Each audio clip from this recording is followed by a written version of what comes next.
Pakistan versus New Zealand का आज आखिरी मैच था और वो ख़त्म हो चुका है और पाकिस्तान वो मैच भी हार चुका है। सो आई थिंक मेरे ख्याल से ये टॉर्चर था जो कि अब ख़त्म हो चुका है और अब शुक्र है कि अब पीएसएल शुरू होगा, उसमें ज़रा माइंडसेट थोड़ा सा चेंज होगा। यार बहुत मुश्किल है ये मैचेस देखना इस तरह के, जहाँ पे आई थिंक बेवकूफ़ियाँ नज़र आती हैं। और ज़्यादा कुछ भी नहीं है, ज़्यादा इस पर मैं बात नहीं करूँगा दोबारा। सो आई थिंक पाकिस्तान ने टॉस जीता था और बॉलिंग का फैसला किया। आज 42 ओवर्स का मैच था और उसमें भी हम ऑल आउट हुए हैं। सो बारिश रात को होती रही और उसकी वजह से ग्राउंड गीला था तो लेट मैच शुरू हुआ। सो है न्यूजीलैंड ने पहले बैटिंग की और मारियो ने और कैली ने ओपन किया। मारियो ने 58 रन्स बनाए 61 बॉलों पे। कैली जल्दी आउट हो गया था, फिर उसके बाद निकल आया, उसने 31 रन्स बनाए। फिर उसके बाद डैरिल मिचेल ने 43 रन्स बनाए 53 बॉलों में। फिर टिम साइफर्ड आया, उसने 26 रन्स बनाए। फिर उसके बाद माइकल ब्रेसवेल आया, उसने 59 रन्स बनाए और वो बहुत ही आगे ले गया मैच को खींच के। आखिरी 10 ओवरों में आज फिर हमने आई थिंक 100 से ज़्यादा रन्स खाए हैं। 100 तकरीबन 10-11 ओवरों में 100 रन्स खाए हैं आई थिंक हमने। और अब्बास ने 11 रन्स बनाए, 20 एक्स्ट्रा थे। और इसी तरह 264 न्यूजीलैंड ने बना लिए थे 42 आवर्स में। सो आई थिंक वहाँ पे मैच मुझे लगता है कि मतलब मुझे नहीं उम्मीद थी कि वहाँ से हम मैच जीतेंगे, क्योंकि जिस तरह के माइंडसेट से हम खेल रहे हैं ना, मैंने तो वो बात जब से सुनी है ना रिजवान की, मैं हैरान हूँ उस बंदे ने बात कर क्या दी है। और ये पाकिस्तान टीम का कैप्टन है। कुछ अर्सा पहले तक मैं और ये मैं आपको एक बात बता दूं, ये T20 के हद तक अगर देखा जाए ना, तो हम सब ये बात करते थे। इवन हमारे पास ऑप्शन भी कोई नहीं था ना कि कप्तान ये बेस्ट ऑप्शन है। अली तरीन साहब ने अब कहा था, पता नहीं अब उनकी वो जो रिकॉर्डिंग थी वो पुरानी थी या नहीं थी, उन्होंने कहा कि बेहतर ऑप्शन है। और लेकिन अगर ये माइंडसेट है ना तो भाई फिर रहने दो। इस माइंडसेट के साथ हम आगे जा ही नहीं सकते हैं। सो अब इसमें मेरे ख्याल से कोई इतनी ज़्यादा बात करने की ज़रूरत नहीं है, क्योंकि इससे कोई फ़र्क नहीं पड़ने वाला, कोई चेंजेस नहीं आने वाले। अब ये शुक्र कर रहे हैं कि ये टॉर्चर ज़रा ख़त्म हुआ है और अब ज़रा आगे हम बढ़ेंगे। 264 हुआ था ना, फिर मुझे ख़त्म हो गया था। एक टाइम पे ऐसे था कि 28 ओवरों में तकरीबन 150 रन थे। मैंने कहा यार आप कर कुर के ना ये 220 230 तक बस चले जाएंगे, वहाँ पे हम मैच को पकड़ सकते हैं। बट ऐसा हुआ नहीं। हमने 264 करवाया और अच्छे खासे रन खाए आखिरी 10 ओवरों में। पता नहीं हमारी डेथ बॉलिंग को हो क्या गया है। और इस टीम के लिए ना मैं ये भी नहीं कह सकता, जो कि हम T20 टीम के लिए बात कर रहे थे, कि यार परफॉर्मेंसेस तो है नहीं तो किस बेस पे खेल रहे हैं। इसमें भी कुछ प्लेयर्स ऐसे हैं कि जिनकी कोई परफॉर्मेंसेस नहीं है, वो परफॉर्मेंसेस के बगैर खेल रहे हैं। उसकी मैं वजह आपको बताता हूँ। हमारी पूरी टीम में किसी को कॉन्फिडेंस नहीं है कि मैं मैच को जिता सकता हूँ। किसी को नहीं है ये कॉन्फिडेंस, क्योंकि पता ही नहीं है मैच किस तरह जीता जाता है, किसी को नहीं पता। वहां पे आप देख लें, आपको उन सबको पता है। किसी भी टीम को उठा के देख लें, हर टीम में आपको मैच विनर्स नजर आते हैं। अपनी जो कंट्रीब्यूशन है वो किस तरह क्या देनी है वो सबको पता है। लेकिन हमारी टीम में ये बिल्कुल भी नहीं है, क्योंकि मेरिट नहीं है। बिल्कुल सीधी सी बात है। खैर थोड़ी सी फॉलो फिगर्स की बात करते हैं इनकी। तो मैं बताऊं आपको, पहली 13 पे हमने आउट किया, दूसरा 91 पे आउट किया, वहाँ पे पार्टनरशिप लग गई थी। फिर उसके बाद 103 पे तीसरा हमने आउट कर लिया, फिर 164 पे हमने चौथा आउट किया। अब 164 पे जो चौथा हमने आउट किया था उस वक्त 31 आवर थे, 31.1 आवर्स थे, 164 रन थे। यहाँ से मैं बात कर रहा हूँ 31.1 आवर्स, 164 रन, 4 आउट हो चुके थे। और पांचवा आउट 186 पे फिर होता है। उस वक्त 35वां ओवर चल रहा था और हमने 164 रन खाए हैं। और ये ब्रेसवेल जो था ना, इसको तो बनाया हमने है। मतलब हम बहुत से प्लेयर्स बनाते हैं दूसरी टीमों के, ये ब्रेसवेल को भी हमने बनाया। ये हम आपको मैं याद करवाऊं, ये जो ये पाकिस्तान के खिलाफ खेला था, मेरे ख्याल से वो वाली सीरीज में पहली दफा जब इस सीरीज के लिए शाहीन शाह अफरीदी कप्तान बना था, वो उन मैचेस में ये बना था। और इसने बाबर आजम को 2-3 दफा आउट किया था और वहां पे पता चल गया था कि, और ये कोई इतना खास बॉलर नहीं था और ये इसकी उम्र तकरीबन 34-35 साल है। अब वो मैं कल देख रहा था, कल नहीं कुछ दिनों पहले, थे 1-2 दिन कल ही आई थिंक देख रहा था कि वो अली तरीन की जो पॉडकास्ट आई थी, उन्होंने कहा था कि जी वो ब्रेसवेल और पता नहीं डैरिल मिचेल, ये सारे जो प्लेयर्स हैं जो कि पीएसएल में आएंगे अच्छा परफॉर्म कर रहे हैं, तो उनको ये पता होना चाहिए। वो आई थिंक शायद ये भूल गए थे, वो पाकिस्तान के खिलाफ कर रहे हैं। सो खैर ये सूरत हाल थी। हमने 264 रन करवाए। और उसके बाद अगर पाकिस्तान की बॉलिंग की बात करें, नसीम शाह ने 9 ओवरों में 54 रन दिए, 2 आउट किए। आकिब जावेद ने 4 आउट किए 8 ओवरों में 62 रन दे के। इकोनॉमी कोई इतनी ज़बरदस्त है नहीं। आकिब जावेद के भी कुछ मसले हैं अभी, मतलब वो बहुत रॉ हैं अभी। मतलब मैं ये नहीं कह सकता कि उनको होना नहीं चाहिए, टीम में होना चाहिए। मेरे ख्याल से तो इरफान नियाजी को भी होना चाहिए था टीम में। इन मैचेस में अगर वो खेलता तो अगली दफ़ा जब आता तो आपने अगली दफ़ा फ़हीम अशरफ को नहीं लेके आना। मैं आपको यकीन से कह रहा हूँ अगली दफ़ा फ़हीम अशरफ नहीं आएगा। उसकी परफॉर्मेंस कोई भी नहीं है, वो किस बेस पे यहाँ टीम में है कुछ पता नहीं है। वो फ्यूचर था, 22-23 साल उसकी उम्र है, उसने आने वाले टाइम में खेलना है, तो वो एक्सपीरियंस उसका काम आता फ्यूचर में। तो वो पता नहीं क्यों नहीं है वो। खैर, मोहम्मद वसीम जूनियर ने 8 ओवरों में 47 रन दिए, कोई आउट नहीं किया। सलमान आगा ने 3 ओवरों में 16 रन दिए, कोई आउट नहीं किया। सुफियान ने 9 ओवरों में 45 रन दिए, 1 आउट किया। ये जो हम एक मैच में, मैं पहले भी कई दफ़ा कह चुका हूँ, ये जब पहला ये इसने डेब्यू किया था ना सुफियान ने, मैंने उस वक्त कहा था कि इसको अभी रेगुलरली, एक तो हम इसको जल्दी खिला रहे हैं, इसको मैंने डोमेस्टिक में कहीं पे भी नहीं देखा।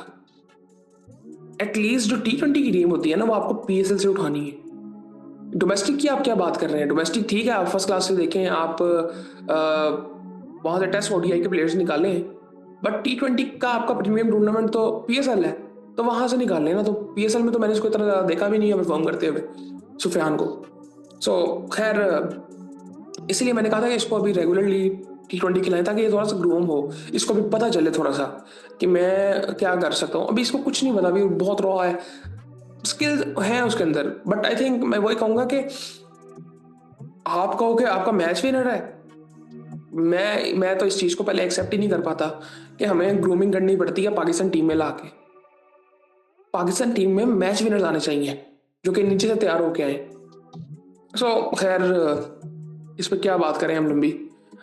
उसके बाद जी अब्दुल्ला शफीक और इमामुल हक ने ओपन किया पाकिस्तान के लिए। अब्दुल्ला शफीक पे तो आई थिंक फर्ज है उसका ना, वो जब वो खेलने आता है ना, तो उसका फर्ज होता है या तो उसने बॉल को रोकना है, या हमें ये पता होता है कि हर बॉल पे या तो वो रोकेगा या तो आउट होगा। वो जिस तरह का उसका माइंडसेट है ना, मुझे इस वक्त किसी भी टीम में ऐसा प्लेयर नजर नहीं आता कि जो कि इतना ज्यादा डिफेंसिव हो। डिफेंसिव तकनीक आज के दौर में बड़ी डिफरेंट है, उसमें आपको रन्स करने हैं पहली बॉल से। ये इतनी, ये 90s की क्या हम बात करते हैं, 90s में भी हमारे पास एग्रेसिव प्लेयर्स थे। सो आई थिंक इसके माइंडसेट का बड़ा मसला है अब्दुल्ला शफीक के भी, और हमारा तो ओवरऑल टीम का माइंडसेट का मसला है। हम बाबर की बात करते थे कि बाबर 80 बॉलों में 50 कई दफा करता है, भाई वो बहुत रेयर होता है। उसका स्ट्राइक रेट 90 का राउंड अबाउट ही रहता है। इसका स्ट्राइक रेट आप देखें अब्दुल्ला शफीक का आज 58.92 का। 60 के स्ट्राइक रेट में भी अगर कंसिस्टेंसी नहीं आनी ना, मैं बात कर रहा था कुछ दिन पहले कि आजकल स्ट्राइक रेट हम देखते हैं प्लेयर्स के 150 से ऊपर है, और उनकी एवरेज भी बड़ी ज़बरदस्त होती है, लेकिन इसका ऐसा कोई ऑप्शन ही नहीं है इसके लिए। ये इसका स्ट्राइक रेट भी 60-70 का है, और फिर उसके बाद इसने रेगुलरली परफॉर्म भी नहीं करना। मुझे नहीं पता ये टीम में वापस किस परफॉर्मेंस पे आया, मुझे नहीं पता, यकीन करें नहीं पता। सिर्फ टैलेंट की बेस पे पिछले 3-4 साल से खेल रहा है, और उतनी इसकी परफॉर्मेंसेज नहीं है। टैलेंट बिल्कुल होगा, बट इसकी बहुत सी खामी है। ये आई थिंक, ये जब इतनी बॉलें खेल के आउट होता है ना, तो प्रेशर आता है, जो कि हम पहले बात करते रहे हैं। आई थिंक ये मैक्सिमम अगर इसको खींचना भी है ना, तो आप इसको अभी टेस्ट में खींचे, जब इसका माइंडसेट थोड़ा सा चेंज हो। इसको खुद करना चाहिए भाई। वो बुकिश प्लेयर क्या है कि ना, वो आई थिंक वो उस चीज़ को बड़ा बेहतर समझता है। ये बहुत ज़बरदस्त प्लेयर है, ये है वो है फलां। और ये अभी बात प्लेयर्स करते हैं कि T20 में भी ये खेल सकते हैं, और मैंने इसकी T20 में इनिंग्स देखी हैं, तो इसका मतलब ये है कि ये अपने आप को बदल सकता है थोड़ा सा, जो कि इसको करना चाहिए आई थिंक।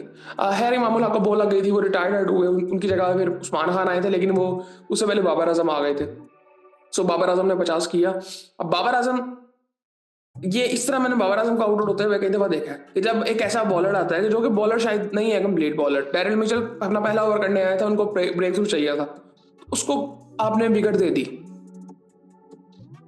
बाबर आउट होता है तो ऐसे लगता है कि बस मैच खत्म हो गया, और ऐसे ही होता है हमारी टीम में। यार उसने 50 रन उससे अपना काम तो कर दिया, बात वो फिर यही है ना, हम सिर्फ बाबर आजम को ब्लेम कैसे कर सकते हैं भाई? बाकी जो 10 प्लेयर्स खेल रहे हैं उनका काम क्या है? उनकी तो परफॉर्मेंसेज नजर ही नहीं आती। अब यहाँ पे आप देखेंगे फिर हाईएस्ट स्कोर बाबर आजम है, तो उसका स्ट्राइक रेट आप देखें 86 का है। तो हम क्या बात करते हैं, हम किस स्ट्राइक रेट की? मोस्टली उसका जो स्ट्राइक रेट है ना, वो 90 के राउंड अबाउट ही रहता है, और ऐसे ही होता है, ये बिल्कुल यही रिक्वायर्ड है इससे। बाकी प्लेयर्स का काम है कि आपने अपना काम करना है, कोई अपना काम नहीं करता। उस्मान खान आए, वो 12 रन बना के वो भी आउट हो गए। अब उसका अच्छा कैच भी था, जो भी था, लेकिन भाई ये चीज़ आई थिंक अब इसको रेगुलरली मौका दो यार उस्मान को। और मेरे ख्याल से इसको एज ए ओपनर ही खिलाना चाहिए। और आप इसको इमाम के साथ ट्राई करो, फ़खर आएगा फिर आने वाले टाइम में, तो बहुत कुछ होगा, उसकी क्या बात करें। खैर अभी फिलहाल तो PSL शुरू होना है, सो उस्मान को आई थिंक मेरे ख्याल से रेगुलरली ट्राई करना चाहिए एज एन ओपनर ही। और उसके बाद फिर मोहम्मद रिजवान आए, उन्होंने 37 बॉलों में आज फिर उन्होंने वही शॉट खेला।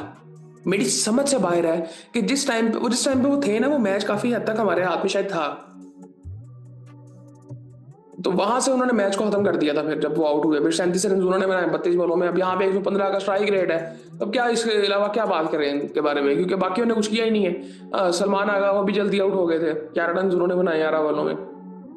तैयब ताहिर ने 33 रन बनाए। आज बेहतर इनिंग लग रही थी इनकी, बट वो जिस टाइम पे आउट हुए थे और वो जिस तरह से वो आउट हुए, क्या मैं उस पर अब कहूँ, वो रिक्वायर्ड ही उस वक्त ये था। तैयब को भी आई थिंक अब थोड़ा सा ना, थोड़ी जिम्मेदारी से ज़्यादा खेलना पड़ेगा, क्योंकि ये चीज़ें अब ये सिर्फ इसका मसला नहीं है। मैं आपको एक बात बताता हूँ, मैं पहले भी कई दफ़ा कर चुका हूँ, ऊपर वाले बैट्समैनों ने नीचे वाले बैट्समैनों के लिए आसानी करनी है। अब ये प्लेयर्स जिस जगह पे आते हैं ना, आप वहां पे नहीं कह सकते कि ऊपर माइंडसेट ही बिल्कुल डिफरेंट है, वो बिल्कुल डिफरेंट तरीके से खेल के आए हैं, वहां पे मैच खत्म हो गया होता है।